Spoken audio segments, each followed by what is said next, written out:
2025వ సంవత్సరంలో ఈ కేసు గురించి వెలుగులోకి వచ్చిన కొన్ని విశేషాలు ఏంటంటే, అగ్రిగోల్డ్ కుంభకోణం కేసులో ఇటీవల ఈ కాలంలో 2025వ సంవత్సరంలో ముఖ్యమైన పురోగతి ఉంది. ఎన్ఫోర్స్మెంట్ డైరెక్టరేట్ ఈడీ జప్తు చేసిన ఆస్తులను బాధితులకు తిరిగి పంచే విధంగా ప్రక్రియ చేపట్టింది.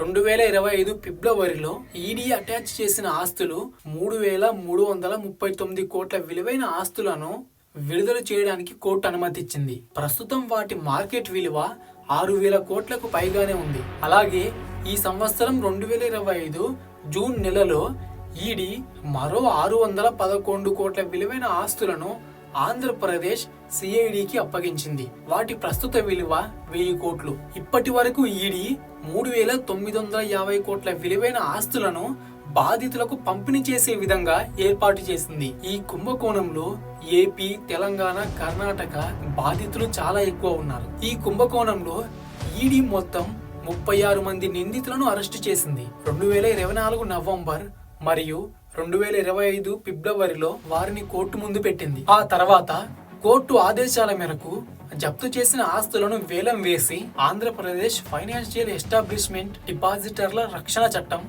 ఏపీపీడీఎఫ్ఈ యాక్ట్ నిబంధనల ప్రకారం బాధితులకు పరిహారం అందజేసే ప్రక్రియ కొనసాగుతుంది. అలాగే ఆంధ్రప్రదేశ్ ప్రభుత్వం గతంలో చిన్న డిపాజిటర్లకు కొంత మొత్తాన్ని నేరుగా చెల్లింపు చేసింది. ఇదే మిత్రులారా వీడియో.